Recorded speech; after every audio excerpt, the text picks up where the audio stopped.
பிச்சைமுத்து தன்னிடம் இருப்பதிலேயே சற்று வெள்ளையாக தெரியும் வேட்டியை எடுத்து கட்டி கொண்டான். பெட்டியில் ஒளித்து வைத்திருந்த கதர் சட்டையும் அணிந்து கொண்டு வீட்டை விட்டு மிடுக்காக கிளம்பினான். 4-8 தான் எடுத்து வைத்திருப்பான். எதிரில் வந்து விட்டார் அண்ணாசாமி. அவனை பார்த்து விட்டார். என்ன பச்சைமுத்து, மிடுக்கா எங்கே கிளம்பிட்ட என்று கேட்டார். எங்கே போவாங்க, இன்னைக்கு தேர்தல் நாளாச்சே, ஓட்டு போட தான் போகிறேன். அதான பார்த்தேன், உன் நடையிலேயே அது தெரிஞ்சுதே.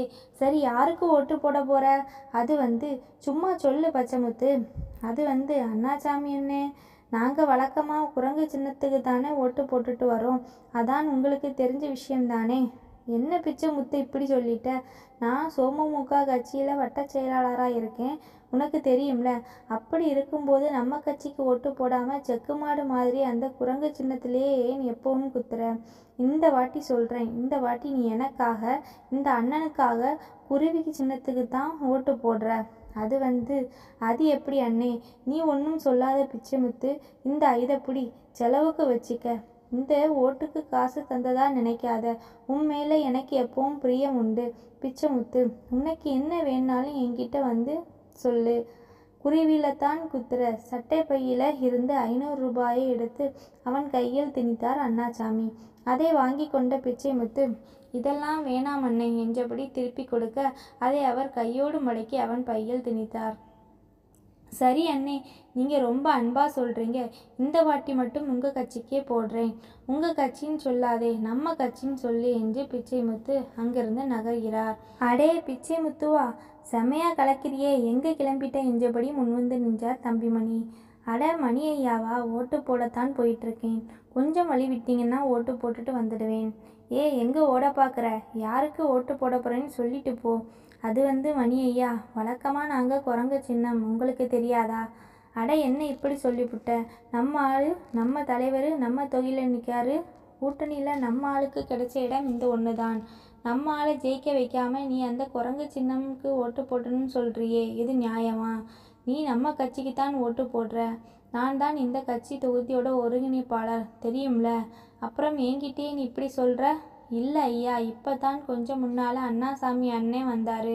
அவருக்கு குருவி சின்னத்துக்கு ஓட்டு போடுறதா சொல்லி 500 ரூபாய் கொடுத்தாரு. நானும் சரின்னு சொல்லிட்டேன். அந்த பைய கிடக்கான் விடு, இந்தா இதை வச்சுக்க. பையில் இருந்து 2 500 ரூபாய் எடுத்து அவன் பையில் திணிக்கிறார். நீ நம்ம தலைவருக்குத்தான் ஓட்டு போடுற. தலைவர் ஜெயிச்சு வரட்டும், உனக்கு என்ன வேணுமோ செஞ்சு தர்றேன். நம்ம சின்னம் பெருச்சாளி சின்னம், சொல்லு பெருச்சாளி. நல்ல கம்பீரமாக நடந்து போய் நம்ம சின்னத்தில் குத்திட்டு வா பிச்சைமுத்து. அவருக்கு தலையாட்டியபடி ஒரு கும்பிட்டு போட்டுவிட்டு நடையே தொடகிறான். அப்பத்தான் கண்ணையா என்ன பிச்சை, எங்கே பந்தாவா கிளம்பிட்ட என்றபடி கையை பிடித்தான். அப்பாடா, வாடா தோளா, ஓட்டு போடத்தான் போகிறேன். சரி, எதுக்கு ஓட்டு போட போகிற? என்ன அப்படி கேட்டுட்ட? எப்பவும் நம்ம சின்னம் குரங்கு சின்னம் தானே. இந்த உதார் தானே என்கிட்ட வேணாம்ங்கிறது. குருவி சின்னத்துக்கு போடுறதா சொல்லி மாவட்ட செயலாளர் அண்ணாசாமி கிட்ட காசு வாங்கிக்கிட்ட. பெருசாளி சின்னத்துக்கு போடுறதா சொல்லி ஜாதி கட்சி செயலாளர்கிட்டையும் காசு வாங்கிக்கிட்ட. எனக்கு தெரியாதுன்னு நினைக்காத. இப்போ சொல்லு, உன் ஓட்டு எந்த கட்சிக்கு? கண்ணா கிட்டவா, உன்கிட்ட ஒரு ரகசியம் சொல்லவா? இந்த வாட்டி ஓட்டர் லிஸ்ட்டில் என் பேர் இல்லைப்பா, எப்படியோ நீக்கப்பட்டிருக்கு. எனக்கு ஓட்டு இல்லைன்னு சொல்ல வெக்கமாக இருக்குது. அதனால தான் ஓட்டு போடுறதா சொல்லி பந்தா கட்டிட்டு கிளம்பினேன். அட ஒப்புறானே, அப்புறம் ஏன் எந்த 2 பேர்கிட்டையும் காசு வாங்கின? காசு வாங்குறது ஜனநாயக துரோகம் இல்லையா? நீ சொல்கிறபடி அது தப்பு தான். ஆனால் அந்த 2 பேருமே அதை செஞ்சு தரேன், இதை செஞ்சு தரேன்னு சொல்லி என்கிட்டயே 1-2 தடவை ஆட்டையை போட்டிருப்பானுங்க. அதிலிருந்து கொஞ்சம் திருப்பி வசூல் பண்ணிக்கிட்டேன், அவ்வளோதான். சரி சரி கிளம்பு. அடுத்த தேர்தலுக்குள்ளே ஓட்டர் லிஸ்ட்டில் ஒழுங்காக பேரை சேரு. சரி வரட்டுமா?